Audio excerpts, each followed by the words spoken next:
commercial to sell you chocolate and cards.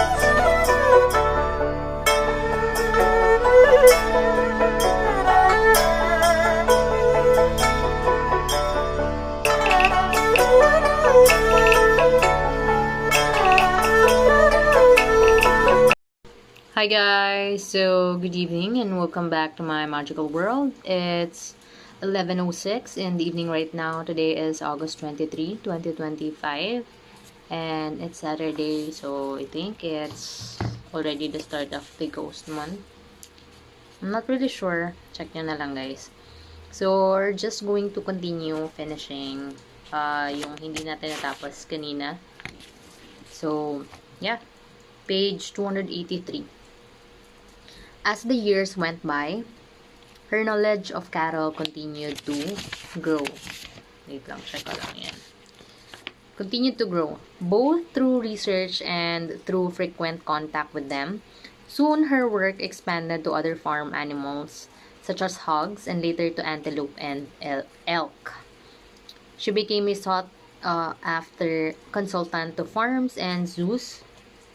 She seemed to possess a sixth sense for the inner lives of the animals she dealt with, a remarkable power to calm them down.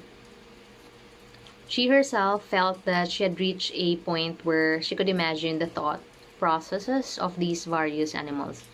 This was based both on her intense scientific investigations and a great deal of thinking inside their minds.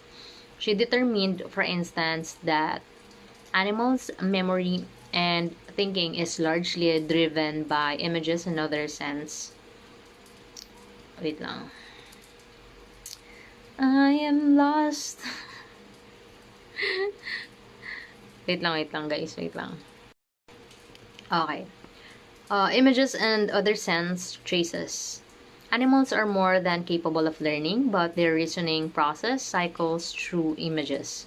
Although we might find it hard to imagine such thinking before the invention of language, we reasoned in a similar way.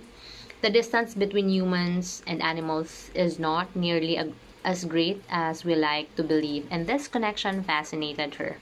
With cattle, she could read their moods by the movement of their ears, the look in their eyes, the tension she could feel through their skin. So, if you notice guys, no, size na naman. So, ako kasi, I'm the type of person that I can actually read shit.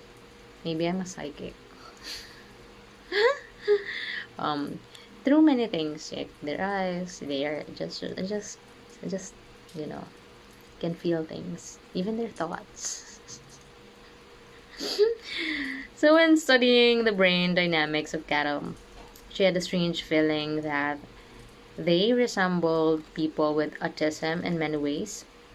A scan of her own brain revealed that she possessed fear centers that were 3 times larger than normal. She always had to manage higher levels of anxiety than most other people, and she would see continual threats in the environment. Cattle as prey species were continually on guard and anxious. Perhaps her own enlarged fear center, she reasoned, yeah, was a throwback to the deep past when humans were prey as well.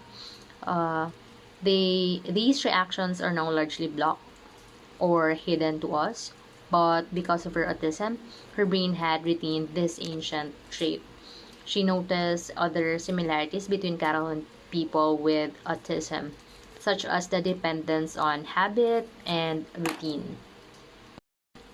Thinking in this way led her back to her early interest in the psychology behind autism, and to deepening studies of the neuroscience involved. Her condition as someone who had emerged from autism to a career in science gave her a unique perspective on the subject. As she had done with animals, she could explore it both from outside science and the inside empathy. She could read about the latest discoveries on autism and relate them to her own experiences. She could illuminate aspects of the condition that no other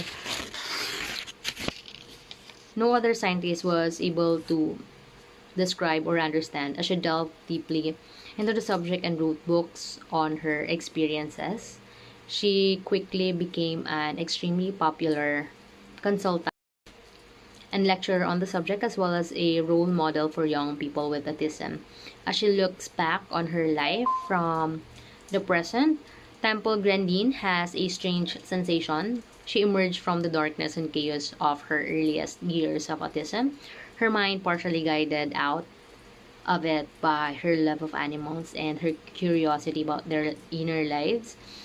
Through her experience on her aunt's ranch with cattle, she became interested in science, which then opened her mind to studying autism itself. Returning to animals for her career, through science and deep observation, she made innovative designs and unique discoveries. These discoveries led her back to autism yet again, a field to which she could now apply her scientific training and thinking.